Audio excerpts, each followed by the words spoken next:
Welcome to Off the Racing Line. Oh, I put that in my ball. Welcome to Off the Racing Line. I am your host, Carlos Espitia, and we are coming live from Homestead-Miami Speedway for FARA's Homestead 250. This episode is brought to you by FARA. Ever since we took over at FARA, our vision has always been to expand. First came the creation of Formula FARA,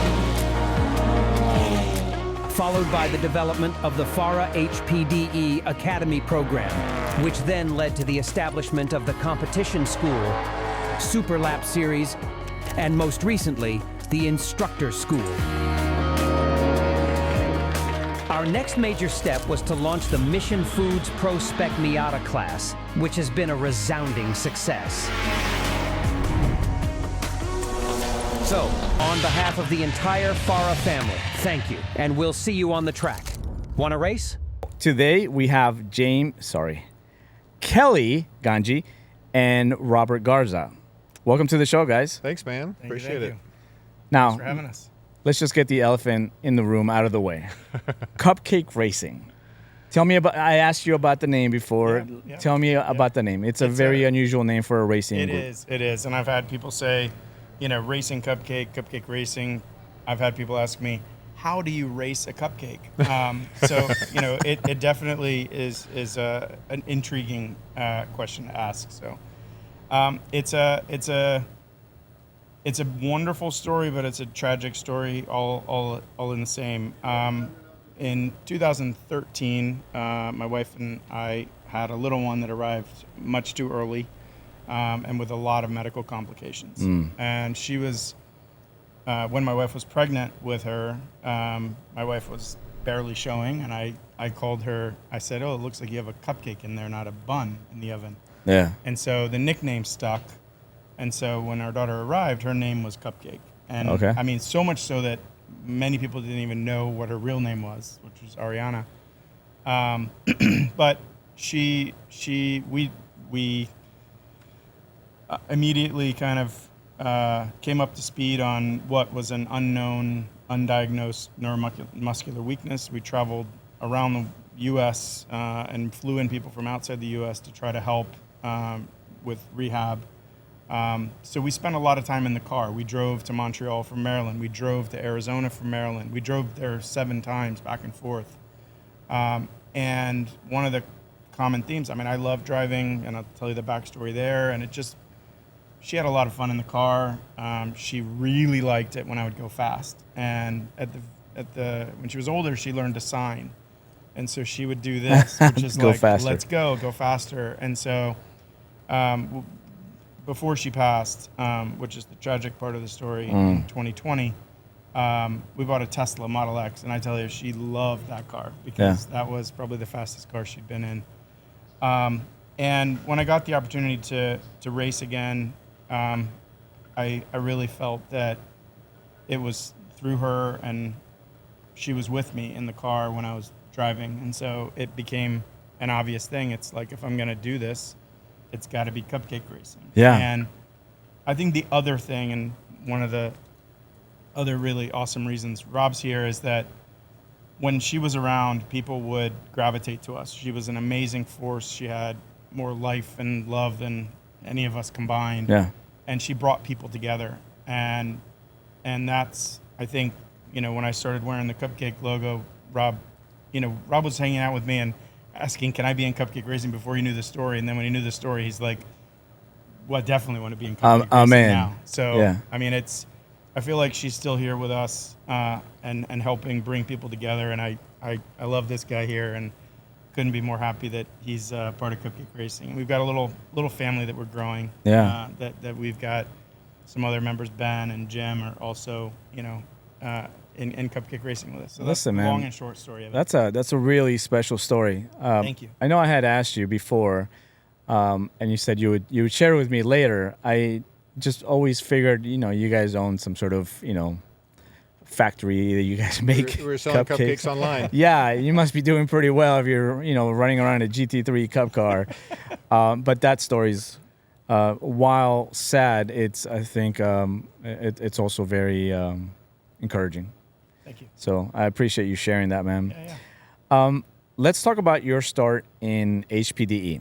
Yeah. And you and I actually have a pretty cool story behind that. And I'll start it, and then you can fill in the blanks. So there's two stories here. So Okay. it's also Rob. So I was joining every car club that I could. I was in Porsche Club of America, Ferrari Club, and probably driving my wife nuts with, pancakes on Sunday, pancakes on Saturday, cars and coffee, and so I think she was out of town in October, and I showed up to the Ferrari Club, and Rob was there, and so we started talking, and it was stunning to me. Long story short, Rob, because there's a much longer story. Oh, go right ahead. We bonded immediately, even though it wasn't cars, but then we started talking about. He's like, I'm going racing, and I'm like, what are you talking about? Like, what do you have to do? Like, in my mind, I envisioned that if it was almost like football. If you weren't drafted when you were 10, and drove karts, since you popped out of your mother, like, you're not going to do this. And so, when he described that, next weekend I'm going to Sebring, and I'm like, Sebring, this is a real legitimate racetrack. You're going racing. I was like, how do I do that? And he's like, come on, Let's go. Let's go. Yeah. And so that was when I had two phenomenal cars. I still have those, but I have a GT2 RS and a Ferrari 458. And I didn't know which one would have been better on this track. Yeah. It was Homestead. So my wife followed me. Yeah. And we drove down here, and I passed you. That's where I come into the picture. That's what he does.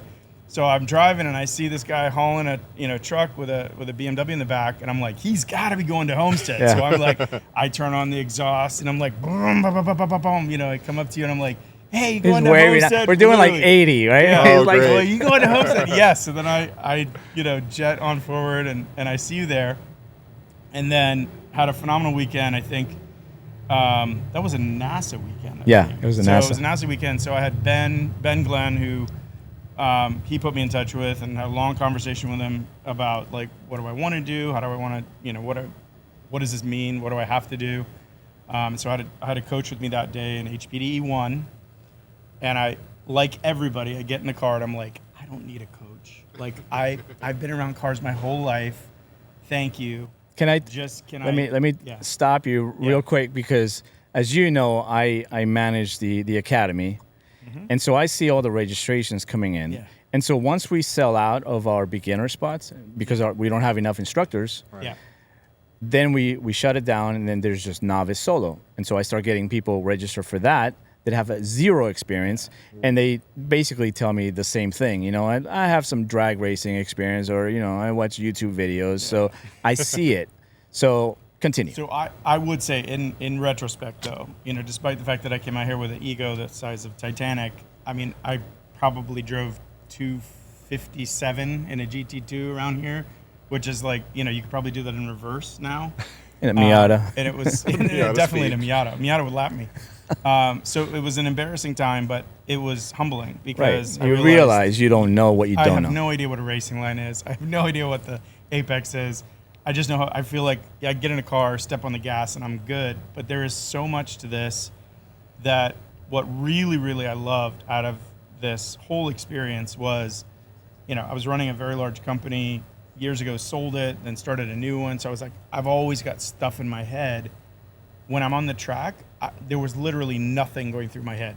All the noise quieted, everything was calm, and I was focusing on the road, the car, everything. It was just an absolute pleasure to get in a car and not have all the other noise in my head. Yeah, we talk so- about that all the time. It's Yeah. it's very therapeutic. It's completely therapeutic. It's like I tell- mind cleansing. Is really what it is. And I tell my wife, Joy, all the time, I come back from 2 days of racing, and she's like, how do you feel? Like, I am so exhausted, but I've never felt better. Yeah, I feel so good. It was such an amazing weekend. you're taking a mental vacation, Yeah. really, from your everyday. Yeah. So let me connect the dots with your story, right? So I'm driving down to Homestead. I think it's only probably my second time trial competition Oh, wow. with NASA. Okay. Second or third. And I'm driving down, and I look in my rearview mirror, and I have the M3 in the back. I look in my rearview mirror, and I see two yellow cars I'm like, okay, that's interesting. And then as they got a little closer, I'm like, okay, one's a Ferrari, and I'm like, is that a GT2? And so I'm not a big like fanboy when it comes to cars, Right. but that one caught my attention. I was like, okay, like that's special. And then he pulls up next to me, and then he's like waving at me. I'm like, okay, I guess we're doing this. So I rolled down my window, and there's wind. And he's like yelling at me, and I kind of heard something about racing. I'm like, yeah, I'm going down racing. He's like, I'll see you there. On my way I to was like, Homestead, baby. all right, great. And so that's essentially how you and I met, was on the turnpike. That's so when we great. met. And then I've seen you ever since, like almost at every event. You know, like you were. I love the fact that you brought up that you thought, you know, just like a lot of people, you know, you have an ego this big, and then you're humbled once you hit the track. And instead of just kind of calling it quits, you're like, no, I'm going to stick it out, and I'm going to learn what I don't know, and I'm going to get fast. And this really wasn't that long ago. No, it Your was a first year and a half. year and a half ago, your first HPDE. And today with FARA, you're going to be doing your My first FARA race. first FARA race. But my 8th or 9th, like, real race. So you came through the HPDE program, you did time trials with NASA, you did Super Lap Series with FARA. Still do. I'm not done with that. I still have that. Good. You're on camera, on record for I'm saying coming that. for you. Don't worry. I'm still coming for you, Mike Moore. And I'm very sorry you're not here, but I'm coming for Mike's time. This is your car behind us. This is my new one, yeah. Yes. This is Hammond's old car. Yeah. I bought Hammond's car and painted it yellow because he likes red. I love the wrap. It's actually, the base wrap is stolen from a friend of mine, but then I colored it yellow. Yeah. I stole my wrap also from somebody else. That's how it works. Okay, let's talk real quick about your nickname, Yep. Towhook Again, Towhook Kelly. Yeah. How did that Ganjei. come about? So it's right here. It's a beautiful example of sometimes you might need someone else to check how hard you've actually torqued your tow hook. So hand tight tow hook is not appropriate. Please, everyone. So for our Super Lap Series, you essentially put this rented one. FARA rental transponder on the tow hook, and the tow hook came off turn 10 at Sebring. At Sebring, yeah. Yes, and somehow But you know, it survived. The funnier part is that in the WhatsApp group, you sent a picture of that with the tow hook. Is anybody missing anything? Yes. And it only had one zip tie on it, and I looked at it, and after all day racing, I go, that's not mine. Mine has two zip ties on it. So I said no. And then the next day I showed up, and Mike knew it was me, and he looked at me and he goes, come here, tow hook. And I was like, what? It can't be mine. Okay, it was mine. Well, it survived. Yeah, I'm very happy. It still works. I can't believe it. Rob, let's turn it over to you. How did you get your start in racing? Wow. So I had to actually ask my mother this question most recently because I've been in and around racing since I was very young, karting at 10 or 12, SCCA racing 15, 16 years old. You got your start in karting. I got my start in karting, but not in a pro sense. It Okay. was my mom used to take me along with her to Kissimmee regularly where she was doing business, and she would drop my bigger brother and I off at the go-kart track all day. Okay. And here's $100, kid, go have a blast. And so I must have fallen in love with it unconsciously. Uh-huh. And then when I got 15, 16, I got into SCCA. A lot of the autocrossing was doing that for a bit, and then got into racing at Sebring. I think my first time in Sebring was in the 90s, so I'm You've been doing this for a while. kind of telling you my age there. But then I took a sabbatical. So We to all do. speak. I got out of racing, went to worked way too much, focused on the career and making money and building a house and building a family and all that. So there was no racing for a while. And then I got back into it a couple of years back. I think probably maybe 3 years ago, I got back into it. I bought a supercar, did the HPDE, and I, like Kelly, I had to start back at the bottom. Yeah. HPDE 1, had a coach in the car, and there's no better feeling when the coach gets out of the car and says, I don't know if I can make that car go any faster. And I said, okay. That is quite the here, compliment. Sign my card for me. Yes. And so into 2, and I raced with NASA, and I HDPE'd with Chin. and worked my way up, and basically got into that. I did the Super Lab Series, I did the time trials, and then once you go to wheel racing, I mean, there's no going back for me. No, everybody says the same thing. It's just there's no comparison. Yeah, there's the calmness that Kelly's talking about, and I'm a builder. I build homes for a living. Lots of people, lots going on. Your brain's saturated, and getting on the track and focusing on the perfection that it requires to be competitive. And you're going to make 100 mistakes in one lap, and then you're trying to slim that down to maybe 10, maybe 5, maybe none is the goal. And so it's finding that point of on the racing line as opposed to your program being off the racing line. Yes. So I'm enjoying it, and I'm glad to have met a new friend and dragged him out to the racetrack. Let's talk about your choice of a car. Oh, sure. Because a lot of people, and again, just looking around the paddock, Porsche, BMW, Miata. Right. You went with an Audi R8. Sure. Fantastic car. Yes. Tell me the process behind choosing that car. So in my previous career, I traveled internationally a lot. And Audi came out with that car in 07. I went to Germany, went to the factory, and watched them build it. Uh-huh. I watched, they gave a full factory tour to where they're rolling in with the rolls of steel till the car rolls off the assembly line. Every single piece and every single process. And I fell in love with the car from then. Couldn't afford it back then because they were pretty pricey and my income wasn't where it needed to be. But I fell in love with the car, and I always wanted one. And it was only been 5-6 years ago I acquired the street version. I have a 2020. I still have it today. I have a 2020 version, and absolutely love the car. And I'm a tall guy. Can't tell when I'm sitting, but I'm 6'3", and so I don't fit in a lot of race cars either. Right. And so when I was doing the HCPE, I was driving my street car. And I started getting faster and faster and a little bit more risky and a little bit more dangerous. And so I started doing research on real race cars. And I actually emailed Audi directly, had no idea that they have a customer racing system that they build actual race cars and will sell you a full-blown race car. Here you go. Send me a check. We'll put it on the airplane and send it over. And after doing some research and making some phone calls, they hooked me up with a racer who's 6'3", who drives one of these cars. He says, oh, you'll fit in it no problem. I went to some races at Sebring with the SRO GT America, and I watched a guy get out of the car my height. And so I had to have one. And luckily, I bought one secondhand from a guy who used it very little. And I think I've had it now for 3 years, and it's my personal roller coaster. What kind of lap times are you running at Sebring? My personal best as of last weekend was a 2:15. That's hauling. That's hauling the mail. The pros, the guys I'm shooting for are running 13s and 14s. Okay. That's SRO time, so I'm a little shy of competing there.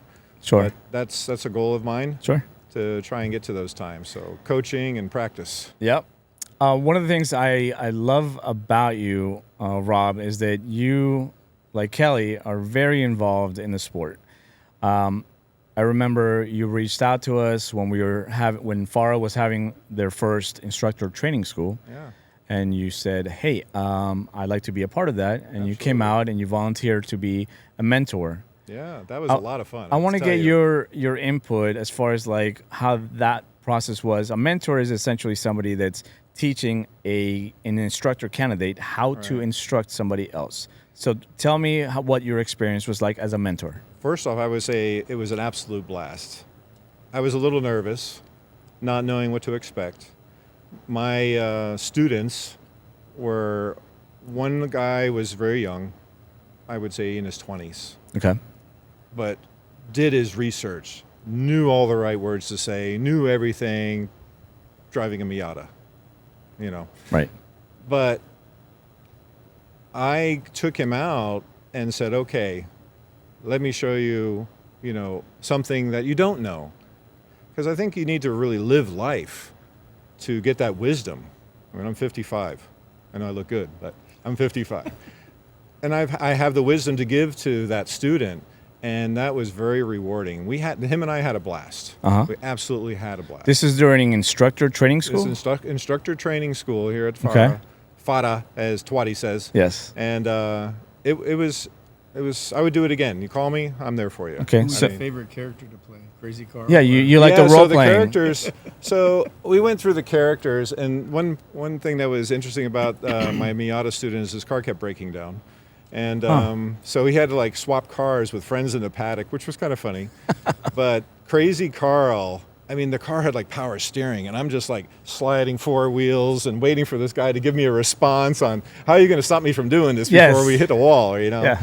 And so that was a lot of fun. And yeah, I had a blast. I highly recommend it. Awesome. I highly recommend it. Well, it was a pleasure seeing you there and getting you connected, at that level. Yeah. Because the sport needs new drivers, and we can only get so many drivers in on account on how many instructors we have available. Sure. So we have to keep, training more instructors, and that's why we created the school.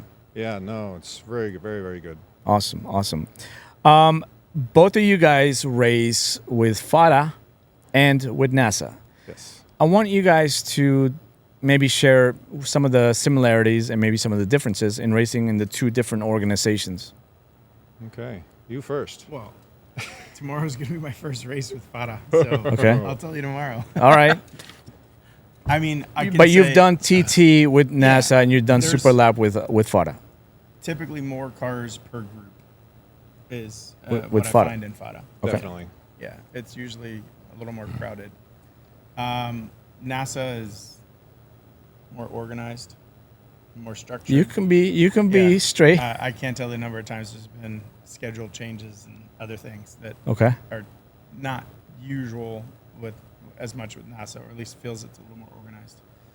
I mean, we have a close relationship with Jim and Ben, so like I think both organizations are awesome, and it feels to me a little bit like you guys spend more time in Homestead and they spend a little more time in Sebring, so that also is very complimentary from my Sure. perspective. I love Sebring. I'm learning Homestead, despite the fact that it was my first track. It still feels not as friendly to me Right. as Sebring does. I mean, I heard some of your earlier podcasts. Like, I can drive Sebring with my eyes closed, full stop. Like, I probably could do it in a car with Yeah. my eyes closed.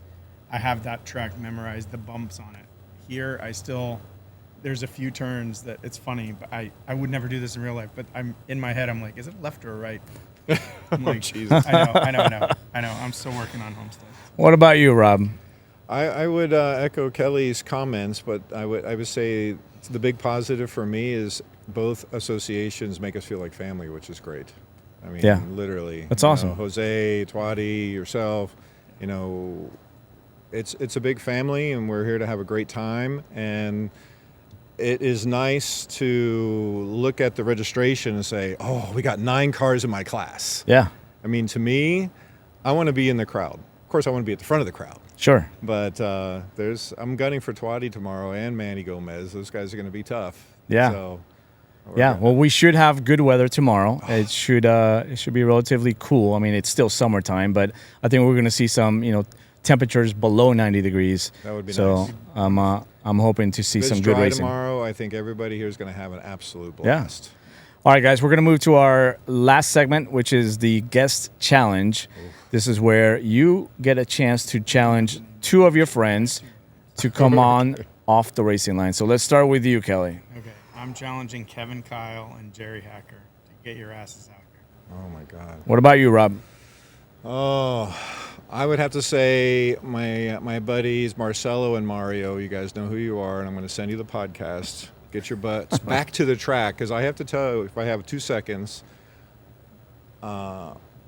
Marcelo got me back to the track 5 years ago. Oh, yeah. I had lunch with him, and they have a group on WhatsApp called Track Addicts, and he's like, oh, come to the track. And I'm like, oh, I haven't been to the track in years. Like, come to the track. He got me to the track. And now where is he? Where are you? Yeah. Let's go. He's ghosting you. Yeah. All right, the challenge has been laid down. I keep looking at the wrong camera. There it is. challenge has been laid down by Kelly and Rob. If you are interested in coming on to the podcast, go to our website, offtheracinglineline.com, fill out the form, let us know when you want to come in, and we will make it happen. Guys, it's been fantastic having you guys. Finally had a chance to talk in front of the cameras. You guys had fantastic stories. I really appreciate you sharing the Cupcake story. That was fantastic. So hopefully we get to do this again soon. Sure. Remember, everything interesting happens off the racing line. See you guys next time. Everything interesting happens off the racing line. I took the hard road, I've earned these stripes. The road from dreamer to driver ain't always straight. Kept my head down, fueled by faith. I lost some time, but found my name. Pressure made a diamond out of me. I've arrived, then I brought receipts. Wrote my truth between the skies.